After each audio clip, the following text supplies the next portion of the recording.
I am a 35 years old female. I don't have the best relationship with my husband's mom. Since day one she tried to make remarks and compare me to her. She then tried to get on my good side and started overly praising everything I do and sometimes even copying me, like that one time when she dyed her hair purple just like mine, and when everyone pointed out how ridiculous she looked. She actually blamed me and accused me of trying to make a joke out of her. So, anyways, my husband and I took 2 weeks off work to go visit some places out of the country, tourism in other words. Thing is, I was the one who saved up for and arranged for the trip. My husband was responsible for booking the tickets. My husband's mom wanted to come along and threw temper tantrums when I said no. She called, texted, sent people to talk to me into letting her come. Even threatened to call the police and make some complaint up to get us to stay if she can't come. My husband said we should just take her, but I told him he was wrong to tell her about the trip in the first place. He gave me an ultimatum. Said he wouldn't go if she can't come, and I told him I'd gladly call his bluff, which made him take his words back and say, fine. I will tell her to stop it because we won't take her. Things got quieter, suspiciously quieter. The day of the trip came and we got to the airport at 2 p.m. My husband was walking ahead of me and was looking left and right like he was looking for someone. I asked him, but he didn't respond. He led me to the waiting area, and first thing I saw was his mom standing there with her luggage. I froze in my spot. I felt a cold wave washing over me and I was fuming inside. She and my husband were hugging. That's when I quietly turned around and started walking towards the exit. My husband followed me while shouting at me to stop. He tried to stop me, but I told him off the harshest way possible. He tried to say I was overreacting and that his mom was there anyway and I should let it go and not mess the trip up for us. I told him he and his mom could still go and that I was going home. I went home and sobbed into my dog's fur for several minutes. Turned out he booked her a ticket without me knowing.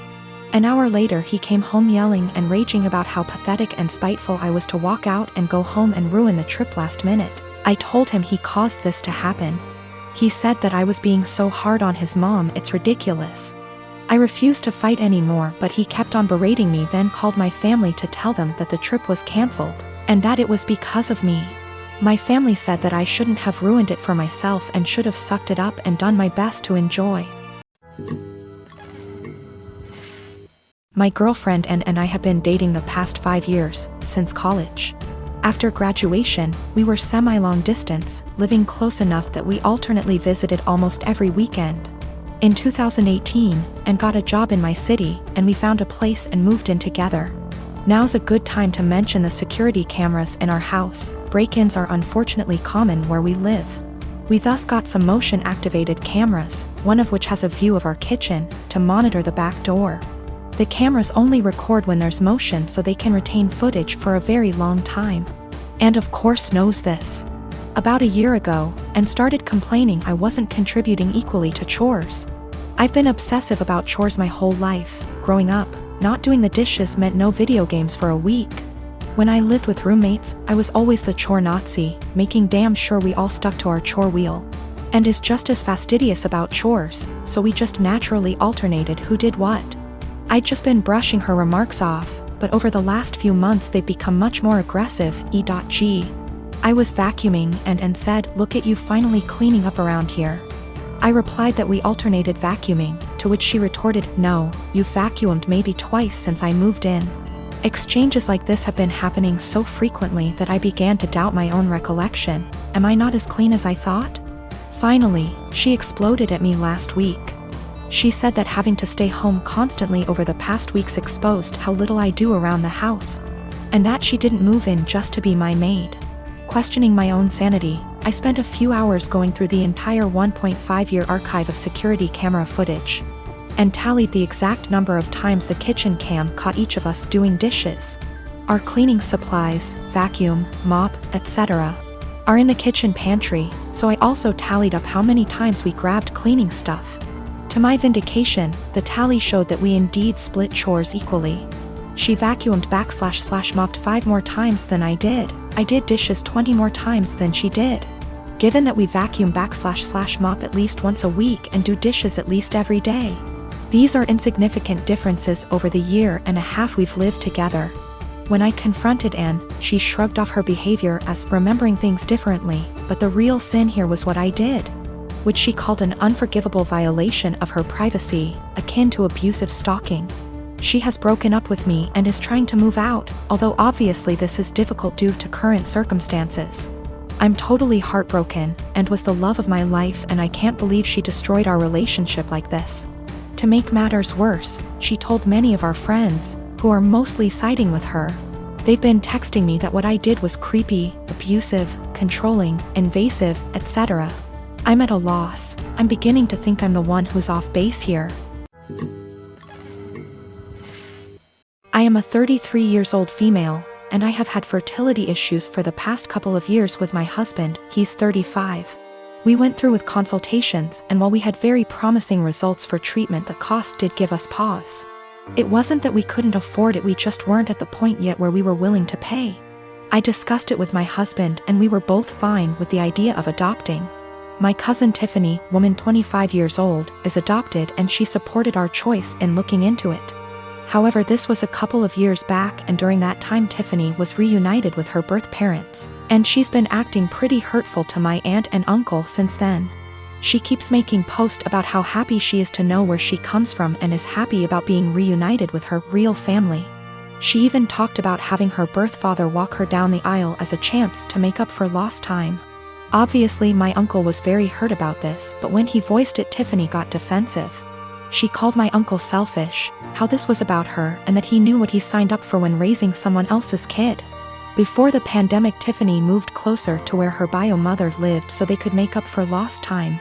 And Tiffany kept making post after post about all the fun she was having meeting relatives, and how she called / video chatted with each of her bio parents multiple times a week. Meanwhile, she barely texted back my uncle and aunt once a month.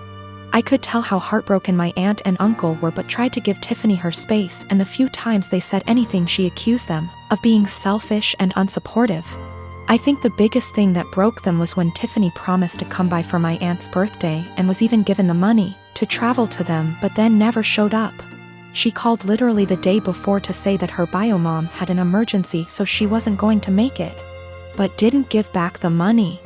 I am completely disgusted by Tiffany's behavior, and while I haven't completely ruled out adoption entirely, I did want to give medical-assisted conception a try. My husband supported this, and we are now currently expecting. After we made our announcement, Tiffany messaged me asking why I would spend thousands on creating a child, when I could help one who already existed. I tried to play it off, but Tiffany kept pressing and calling me a bad person when there are so many children who desperately need a home, and overpopulation. It got to the point where she was pissing me off, and I just came clean and said that her behavior towards the people who loved and raised her was the reason. Tiffany got really upset, but I didn't care. However, her parents are now starting to say that I was wrong.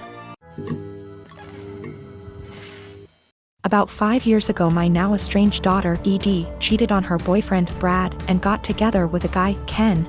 He quickly started isolating her from family and my husband and I from her kids. Brad had moved back to his home state devastated after the breakup. I discussed red flags // her. I let her know we are here for her and concerned. Her and Ken suddenly took off and moved to another state. For 5 months, my husband and I worried about her and the kids as we had n / see at all with them. One day CPS showed up at our door with the oldest child. He was obviously injured from abuse that was reported by the school. We had no idea they had moved back to the area. We agreed to take them in. The next 20 months were traumatic, complicated, emotional, and difficult for everyone. Through it we re-established a relationship with the older child's dad, Dan. Daughter failed to comply with her plan and remained with Ken. Dan worked hard to get custody of his child, and he gave Edie scheduled weekly phone calls. She called oldest child 2x nothing since. We agreed to permanent custody of youngest. In the process, I put aside the hurt Edie caused and agreed to scheduled weekly phone calls and supervised visits in person when schedules allowed. Legally, any or no contact is at my sole discretion. Ken was not allowed to interfere / attend.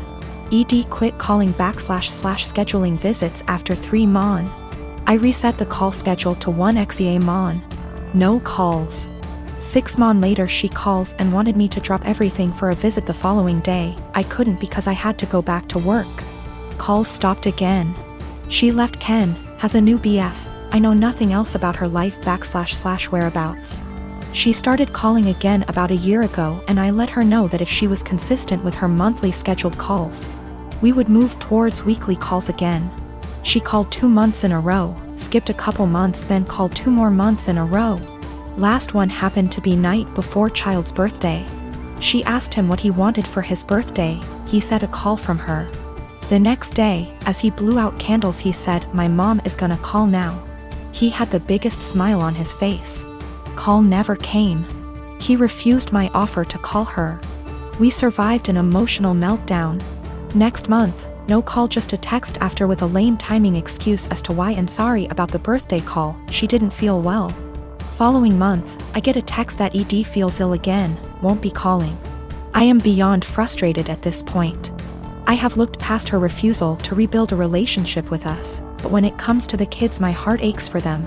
Hey race, where I might be the I responded, "Parents do not get sick time. We all had COVID recently, including me, and I still took care of the children. If you do not have any time for him once a month, I don't want my time wasted with your excuses." Of course, calls stopped again.